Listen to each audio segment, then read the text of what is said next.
ზღაპრის გმირები, ანიმატორები, ილუზიონისტები და ზეიმი ბავშვთა დაცვის საერთაშორისო დღესთან დაკავშირებით პრემიერ-მინისტრმა მეუღლესა და შვილებთან ერთად სოლიდარობის ფონდის მიერ დაფინანსებულ ბავშვებს უმასპინძლა. ირაკლი ღარიბაშვილმა ბავშვებს დღევანდელი დღე მიულოცა და მშვიდობა, ჯანმრთელობა და ბედნიერი მომავალი უსურვა.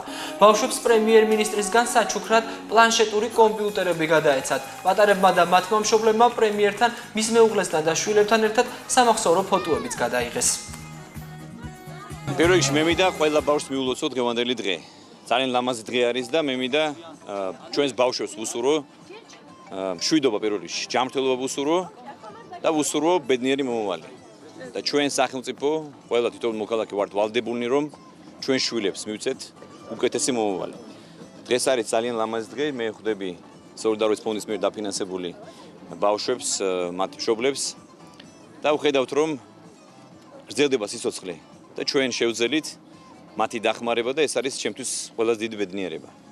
ეს არის ძალიან კარგი საქმე და როგორც უკვე ჩვენ ვამბობთ, სიგეთი არის გადამდები. ასე რომ ყველას მინდა მადლობა გადაუხადო, ვინც სოლიდარობის ფონდში მიიღო მონაწილეობა, 3 მილიონ ლარზე მეტი იქნა შეგროვებული და 112 ბავშვის დაფინანსება მოახერხეთ.